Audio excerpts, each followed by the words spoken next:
Kinong tray haki school SSA non-teaching staff ki bala penlong ka jingya ki ban kentiu bainong ka bala ne la khat khandai sni kila menjur bat kongu ya ka rai jong ka sarkar ban IT ya ki jing dawa jong ki ha ka jing pet jing khmi jong ka rationalization committee ban penya the Vijay Kumar commissioner and secretary education ko mu chairman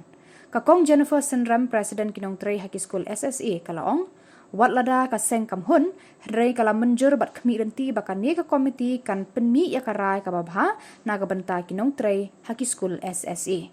ya menta kum ni kinong ya lambat ki dekhot ka ni ka seng kidang up ya ka shithi na ka sarkar shwa banweng ya ka jinga ki jongki Kamdan dan nuka percentage gumbagi le rationalization committee jo bigi di society bagian yang ni rugi model rationalization to buat dan kita hak sacrifice dan kita hapan yo nong kan jadi baret penhe ketuan lang dekat kita berokman namar beleng kani ke rationalization committee badang de first time lada ngimle kumtaru ngilasham jing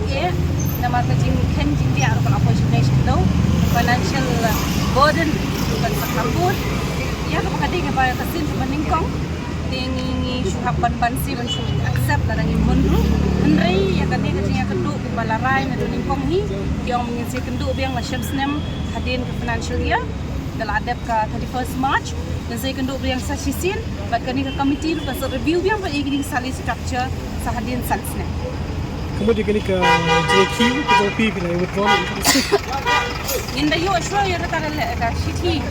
no bagan company scam ini tingin siya pet niya withdraw non mentah bila ya ting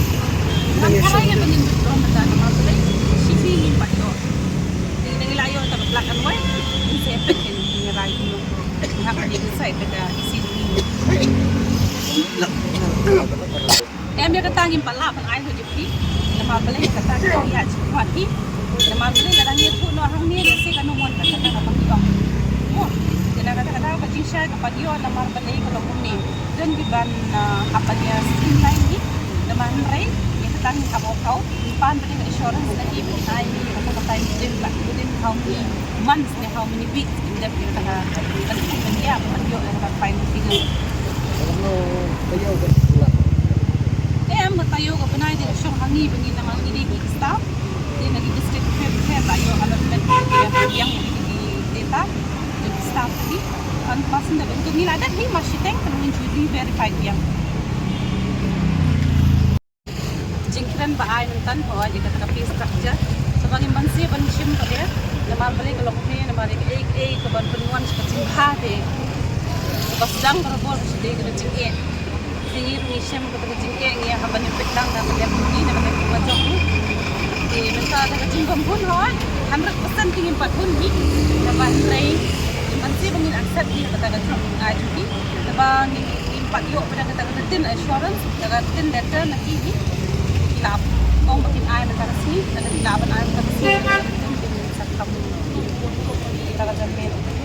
kat nuki